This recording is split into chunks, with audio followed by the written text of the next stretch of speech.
মালয়েশিয়ায় কাজ করেও ৫ মাস ধরে বেতন ভাতা পাচ্ছেন না ২০০-র বেশি বাংলাদেশি কর্মী। এমনকি বেতনের দাবিতে প্রতিবাদ করায় কর্মীদের মিথ্যা অভিযোগ দিয়ে দেশে ফেরত পাঠান সেলাঙ্গাও রাজ্যের ক্লাংয়ের কাওয়াগুচি নামের কোম্পানি।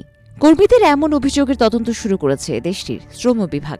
এর আগে গত ৩০শে আগস্ট প্রতিষ্ঠানটির বাইরে বিক্ষোভ করায় বিক্ষুব্ধ শ্রমিকদের হুমকি দেওয়া হয়। সমস্যা সমাধানে বাংলাদেশ দূতাবাসের সহযোগিতা চান ভুক্তভোগী কর্মীরা। এমন সংবাদ কয়েকটি গণমাধ্যমে প্রকাশিত হওয়ার পর আমলে নেয় হাইকমিশন। গত ২রা আগস্ট ভুক্তভোগী কর্মীরা হাইকমিশনে লিখিত অভিযোগ দায়ের করেন। অভিযোগের আলোকে হাইকমিশন দেশটির শ্রম বিভাগ ও কোম্পানির সঙ্গে যোগাযোগ করে বিষয়টি সমাধানের চেষ্টা চালান এবং সে দেশে শ্রম বিভাগ বিষয়টি নজরে এনে তদন্ত শুরু করেছে বলে ফ্রি মালয়েশিয়া টুডের প্রতিবেদনে বলা হয়েছে। ২০২৩ সালের নভেম্বরে মালয়েশিয়ায় আসেন প্রায় ২০০ বাংলাদেশি কর্মী।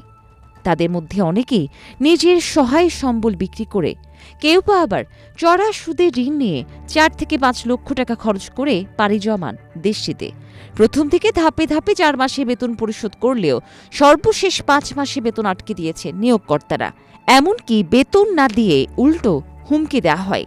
এমন পরিস্থিতিতে গতকাল আবারও বকেয়া বেতন পরিশোধের দাবিতে কোম্পানি চত্বরে জড়ো হয়ে বিক্ষোভ করেন কর্মীরা।